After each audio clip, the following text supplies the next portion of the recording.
So, sexual health is really general health with a very specific goal. You have to get yourself healthy. ED, if the cause is physical, and it can be psychological as well, and it can be a combination of the two. Welcome, men, to another episode of the Resisting Beta podcast. I am here with Ken Schafer, and Ken is a clinical sexuality coach. He helps guide men towards improved general and sexual health. All right, man, you listening? You still with me? His expertise is backed by a background in health and fitness, and particularly exercise and nutrition. And I've taken a look at his blog posts and his social media, and I like his holistic viewpoint on this topic. And we're going to talk about some stuff today that most men are probably a little bit ashamed to talk about or scared to talk about because they're going to feel like they might be judged. So it's a judgment-free zone, gentlemen. So Ken, I appreciate you being here. I'm glad to be here. Thank you for having me. All right, Ken. So you've learned a little bit about the Resisting Beta community. I'm kind of curious why you are excited to talk to the gentleman listening to this podcast right now. Well, there's an epidemic of ED and men's health issues in general. And it's kind of a hidden epidemic. Guys aren't talking about it, and I want men to understand that they're not alone, that this is actually very common and it's getting worse. Mm-hmm. And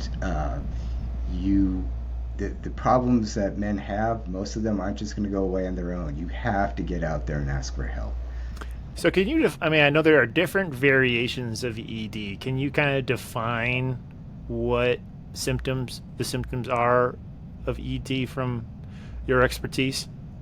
So ED is usually defined as the inability to maintain an erection and perform penetration. So if you may be able to get an erection and you might not be able to penetrate, or you might not be able to get an erection at all. But if you are unable to get an erection and sustain it for penetration, that's ED. So, this is such an interesting expertise that you've dove into here. So, what's your story and experience? I saw on your blog, and you're super upfront and honest about your experience, which I appreciate the authenticity there. So what kind of put you on this path to becoming a coach in this topic? Sure. It's kind of a long journey. When I was 48, I developed ED very suddenly. It came on within weeks. I was noticing some problems, and then a few weeks later, nothing was going on. I had always been very healthy. I always took care of myself. So I didn't really have a lot of experience with the medical system. I would go to my doctor. He would give me an exam and tell me how healthy I was, and I'd leave. I didn't realize that there are real systemic problems with the way medicine is practiced. And so when I went to get treated for ED, I went through what is a very typical process. They looked at my testosterone. The results were terrible, but they told me they were fine.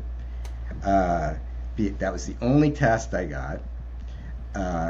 They threw Viagra at me because rather than find out what the underlying cause was, it's just easier for them to treat the symptoms. Right.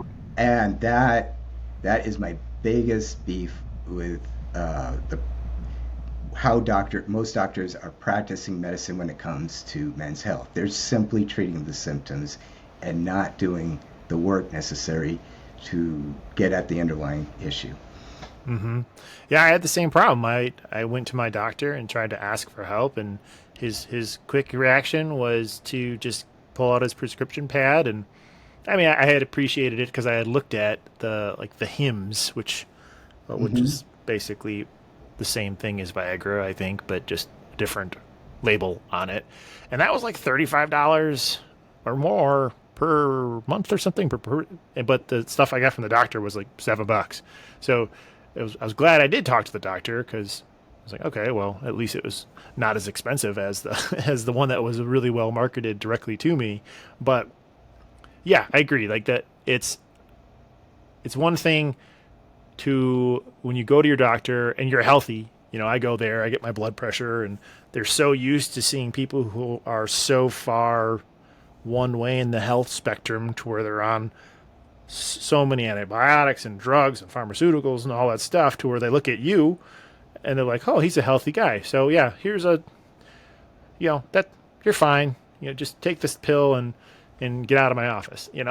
So it's like a sick, because they make pharmaceutical companies make a crap ton of money off of these drugs versus actually trying to solve the root of the problem. So after that experience, what happened next?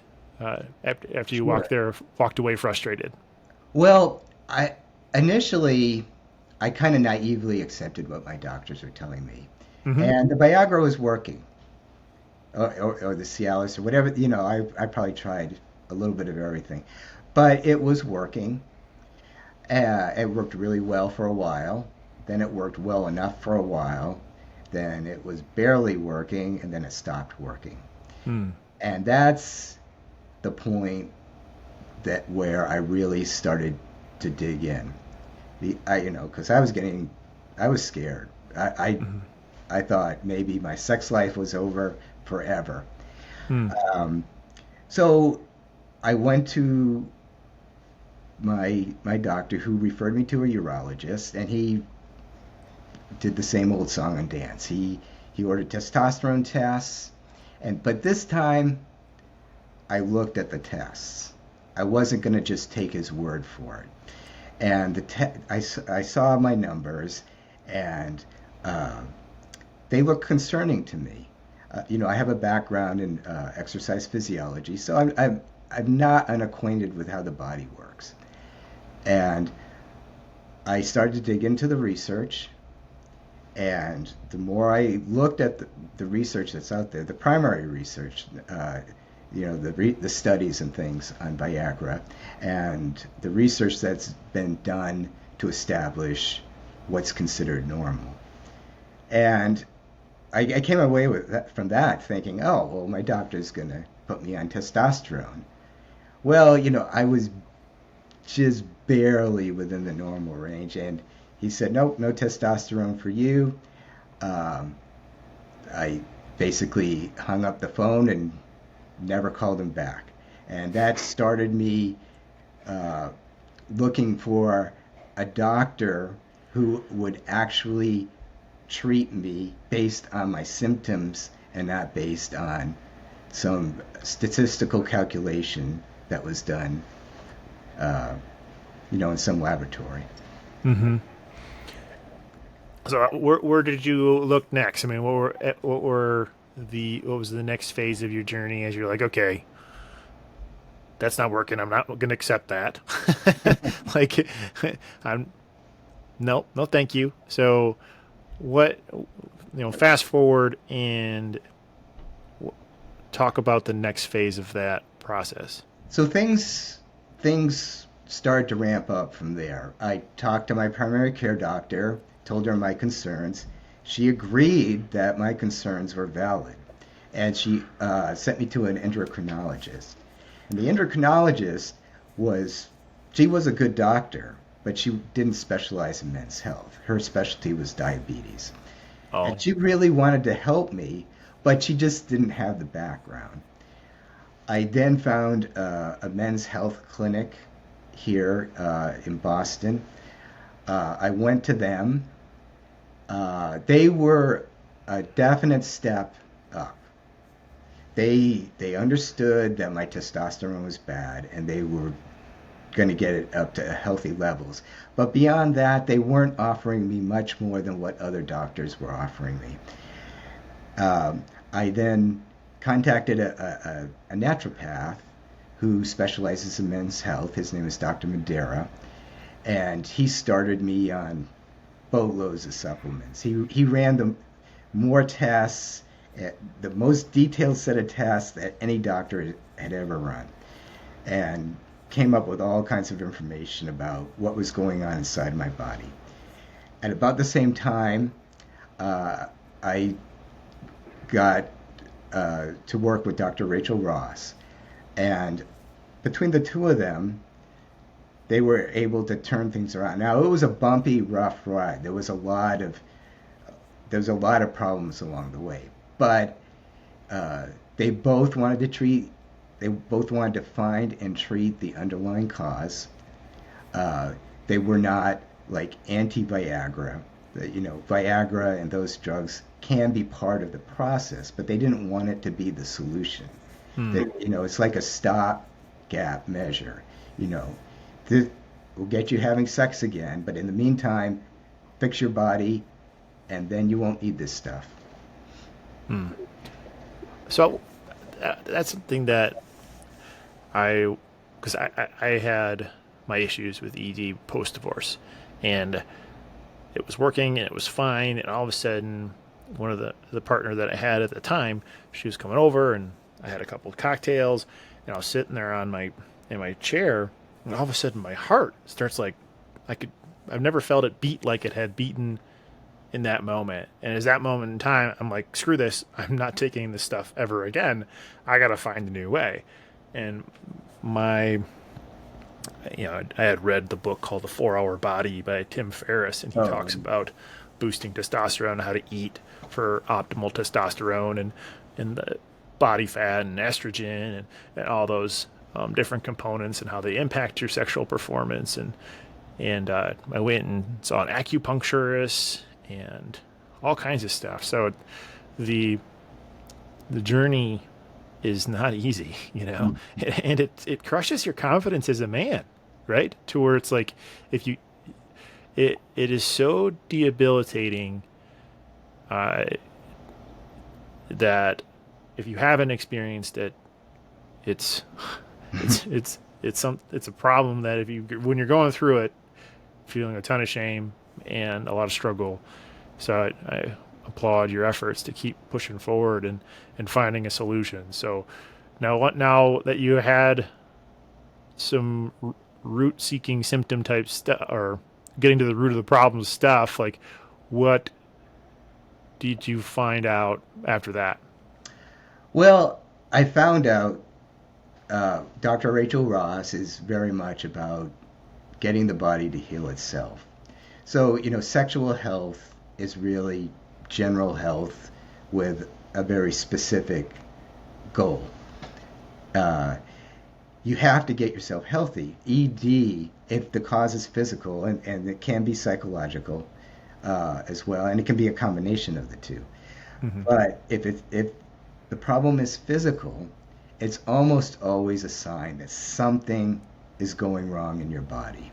And what it is may not be diagnosed, it may not be obvious, but something is happening. It's a reaction to it can be as simple as cleaning up your health habits, cleaning up your diet, exercising, eating the right foods. It can be that simple. For most guys, it's not going to be that simple. There's going to be more involved. But I'm going off on a tangent here. What was your original question? I apologize. No, it was basically like, okay, so now that you've discovered there are other solutions, and what can the men learn from your process of, okay, well, I found other distant solutions. It's not now the problem with doing it the hard way, not the quick blue pill way, is that it's going to take time, right? Yeah. So I was hoping you can give us the quick version of like, okay, well, once I uncovered that there are people out there that are willing to help and have tools to help, supplements and in-depth tests and things like that. So what happened after those experiences? Okay, well, it was a bumpy road. I started to heal. My doctors really went above and beyond the call of duty, really walked me through some very rough circumstances. One of the things that happened to me is that some men, when they start taking testosterone, will convert a good portion of that to estrogen. And I was reacting to the estrogen in an extreme way. I was psychologically unbalanced for a few months. They stepped in, they worked with me, they got that ironed out. But the thing I want to say, you have to start with finding the right doctor, and then take control of the things you can control. Take control of your diet, take control of your exercise, take control of your sleep habits, and a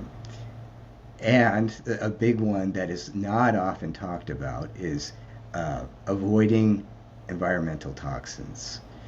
So I don't know if you're aware, but we are living in a world filled with estrogenic toxins, and the primary sources of those toxins are plastics and the pesticides used on food, and there are other sources.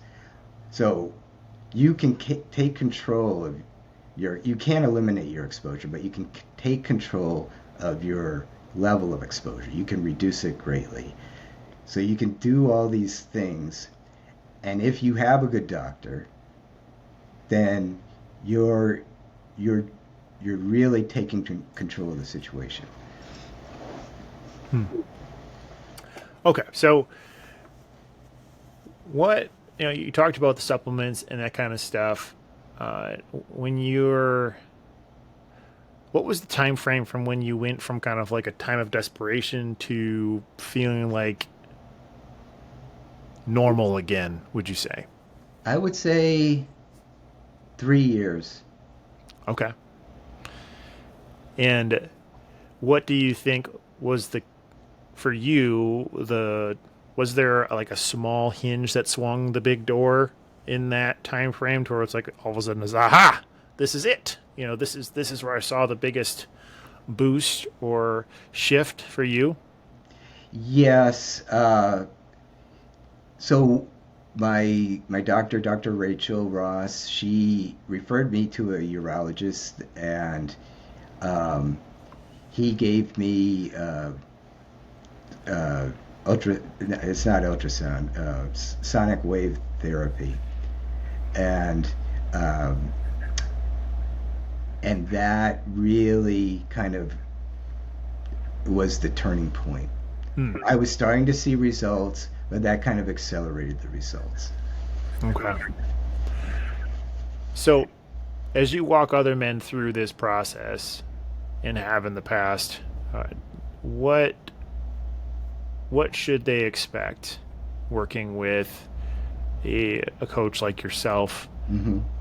And how can you get past this, like, I don't know, the biggest hurdles or walls that would prevent men from going on this journey? Well, unfortunately, getting people to clean up their lifestyle before they have a problem is very difficult.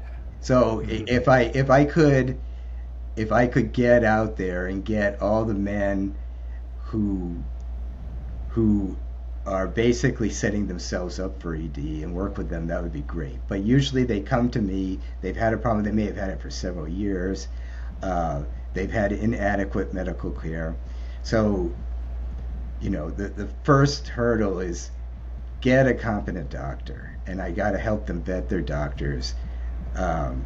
Most doctors simply don't even know how to read a testosterone test, and they're not going to look for the underlying cause. They're just going to treat the symptoms. So you got to get a doctor, and sometimes you're going to have to settle on the quality of your doctor depending on your insurance or whatever. So I get them working with the best doctor we can find that is within their means. And then they have to be willing to do the work. They have to be willing to clean up their diet. And people don't like to change their diet. People like what they like. And the food companies have engineered junk food to be extremely appealing. It appeals to basic human cravings for fat, sugar, and salt.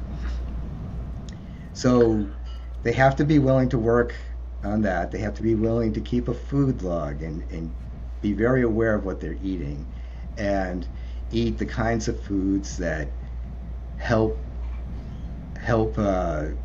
men get up their nitrous oxide levels and things like that so that they can get an erection. They have to be willing to exercise. They have to be willing to stop vices like alcohol, cigarettes, drugs, whatever, porn, things like that. So I saw on your website, you talked about the three key factors and issues that you've seen as vascular issues, nitrous oxide and low T. And you just mentioned nitrous oxide. Mm-hmm. And that's something I don't know a lot about. So can you give me the crash course on why nitrous oxide is important and how you can increase it? Yeah, sure. It's so when you get an erection, there's a system, and the simplistic version of the system is you have nitrous oxide, and that stimulates certain. If you have it in enough quantity, it will stimulate certain protein that will relax the smooth muscle fibers in your penis so that you can get an erection. And then on the other side of that, you have another set of proteins that work to break down the protein that relaxes the smooth muscle. And that's what the Viagra and Cialis work on that end. They stop or inhibit the action of the protein that acts against the protein allowing you to get an erection. So the NO allows you to get an erection by stimulating this protein, the release of this protein, and Viagra and Cialis help you get an erection by inhibiting the protein that breaks the initial protein down. I hope that was clear. Was that clear? So how do you get nitrous? Is it just a supplement? Does it come from food? Is it natural sources? Yes, it's mostly from green leafy vegetables, and there are other vegetables that are high in nitrates, but you want vegetables high in nitrates. Spinach is an example, beets is another example, and there's many others.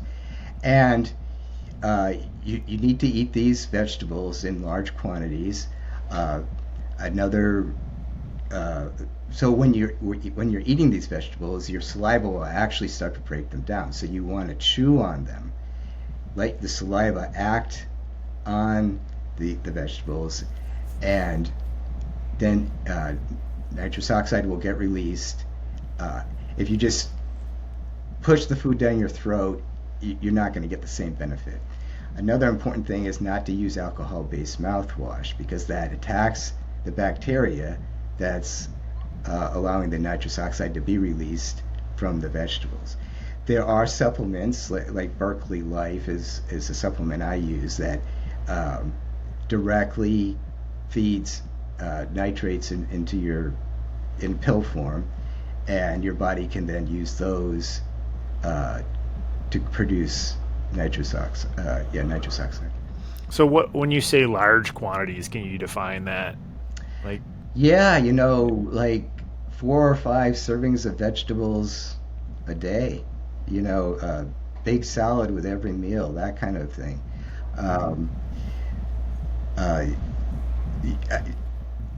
Fruits and vegetables are really the cornerstone of a healthy diet, and you need a large variety. You don't just want to eat spinach because you know that it helps you with your NO2 levels. You want to eat a large variety, but green leafy vegetables are a definite must in your diet. Okay. So what would you say if I came to you and said, "Hey, I need to get off Viagra. I don't like it." So it sounds like to me you're steps would be, okay, well, let's look at what you're eating. Let's get some tests done at a doctor together and choose one. What other steps would be important to help people get off this chemical, this pharmaceutical that Right. blocks that protein? I think it would depend on many different factors. Uh, there, for some guys, it's going to be supplements that will help. For others, it's more of a dopamine problem. They're watching too much porn, Hmm. and uh, they're living lives that are constantly pushing their dopamine levels up, and then their body becomes resistant to the effects of dopamine. So it really depends on their lifestyle, and I would have to go into a lot of specifics with them, but um, so that may not be a very satisfying answer to your question, but the answer is it depends. So is dopamine, no, is that the stress hormone, or No, what that's is? cortisol. Oh, I think you're talking about cortisol. Dopamine is the hormone of desire. desire. Okay, And gotcha. so, So giving into when, your urges. yeah, so when you're really looking forward to something, your dopamine levels are spiking. And Gotcha. if you always have them spiking, then your body becomes uh, it loses its effect. Is that like cocaine and that Mhm. kind of stuff triggers dopamine? Okay. I always mix up the oxytocin, dopamine, and cortisol. Like, and I listen to podcasts and they talk about all these different chemicals, and it's like, okay, well, I'm not a bioscientist and I'm not a chemist or anything like that, guys. But I'm getting it sorted out. I'm getting it sorted out. So, so now you had talked about vascular issues. Is that just uh, what does that mean exactly? Yeah. So if you're so earlier I was talking about pumping as a way to keep the tissues healthy. So the endothelial cells in the penis, that line the vasculature, if they become unhealthy, then uh, you know you you'll start having ED because the tissue because of the tissues are so unhealthy and they can't hold the blood. Um, so and that's probably the hardest thing to deal with. Mhm. It's called venous insufficiency. I have mild venous insufficiency, and what helped me pass that was the sonic wave therapy, Mm. along with I also got treated with Botox and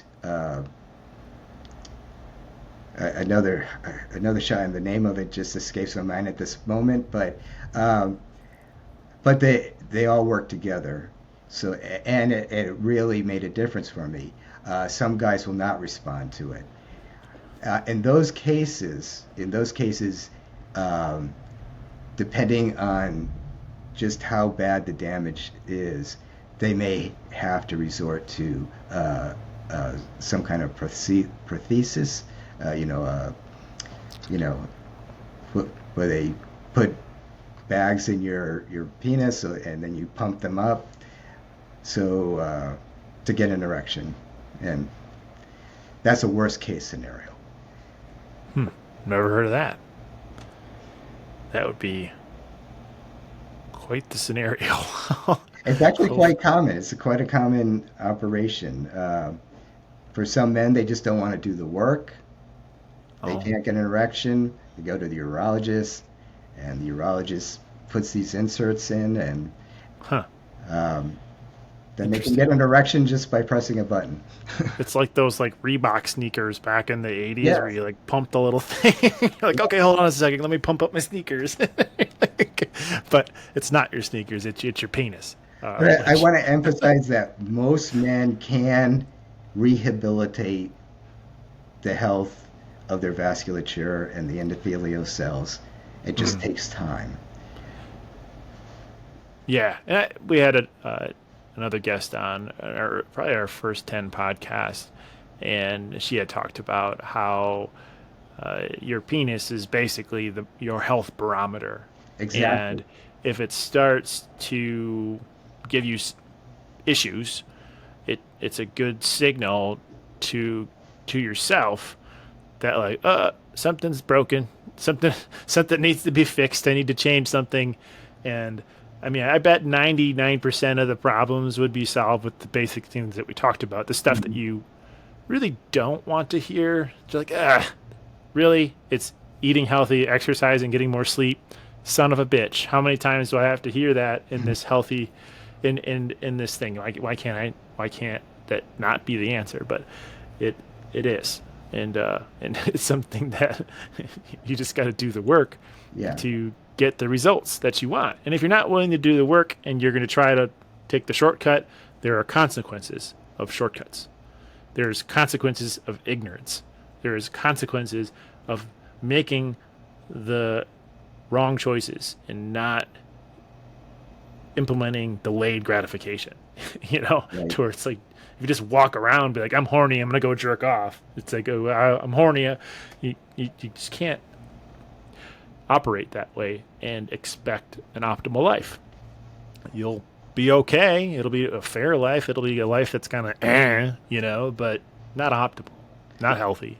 I So, agree. And I think it's unfortunate that a lot of guys experiencing these problems have very low testosterone levels. And testosterone is kind of the, the driver for men.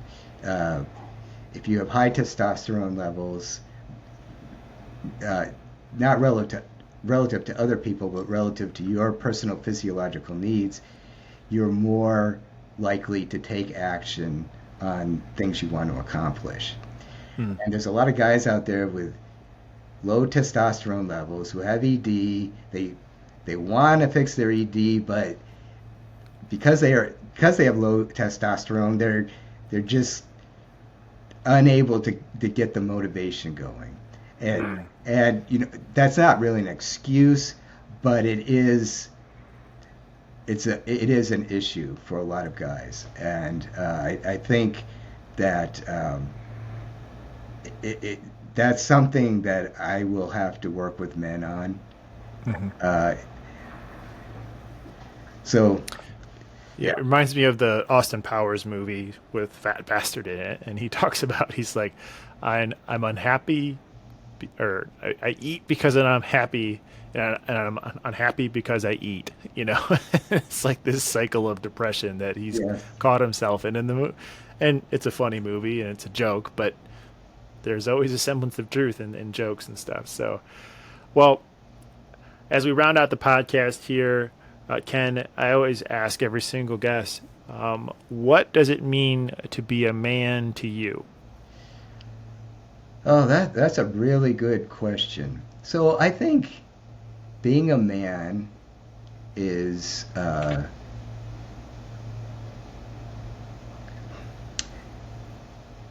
I'm sorry, I'm gonna have to think about this for a moment. Being a man is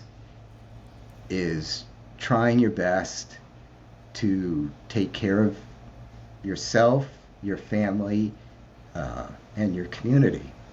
It's also um, constantly improving yourself. So to be a masculine man, you can't just sit back and rest on your laurels. You have to you have to keep pursuing, keep trying to find something that keeps you moving forward. Uh, you know, and that can be many different things to many different guys, but I think that's an intricate part of manhood. Hmm. And I appreciate you sharing that. So I look at this problem and I put myself in those shoes because I was there 3 years ago, like all of a sudden post divorce, and I'm getting into the dating world, and all of a sudden it's like you try to, you know, have intercourse with a new partner, and you're like, "Buh," and it's like, what the fuck is going on? And it's embarrassing and it's frustrating, and it's a good reason to change, because Mm-hmm. uh, either you're going to do something about it or you're not. And either, depending on how big the pain is, you'll do something about it. So if there's a man in those shoes, maybe not so bad, or we want to have some prevention here. An ounce of prevention is worth more than what is the saying? A pound of regret or something like that. My analogies. Kind of cure, I think. Yeah, something like that. Yeah. I don't know. So let's put our baby step hat on. I want to give the men some homework over the next 7 days, something that they can do to get some momentum, get some quick wins when it comes to their own sexual health. What would the next 7 days look like for the men listening to this? Okay. Start a food log and become very aware of what you're eating. If you're watching porn, stop. If you're masturbating all the time, stop doing that. And take a break from attempted sexual encounters. This would have to go beyond a week, but for at least a month. Give your body time to reset. Give your brain time to reset. Because for a lot of guys, it's just that they're in their heads, and they're pushing their dopamine levels constantly. And if they allow things to settle back to normal, there's a good chance that they will start getting results. Cool. All right. Well, Ken, I appreciate what you've shared on this episode of Resisting Beta.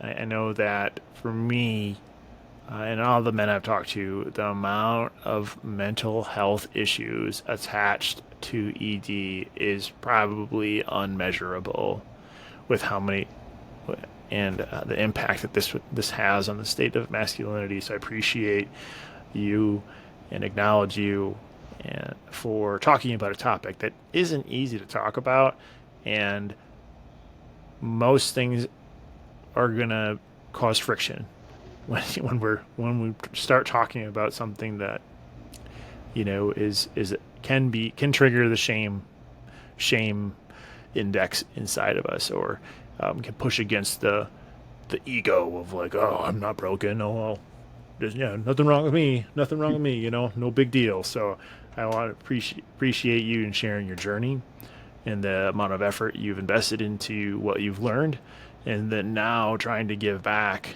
to the state of masculinity with the information that you've learned and accumulated and shared. So I appreciate you for doing that. Well, thank you.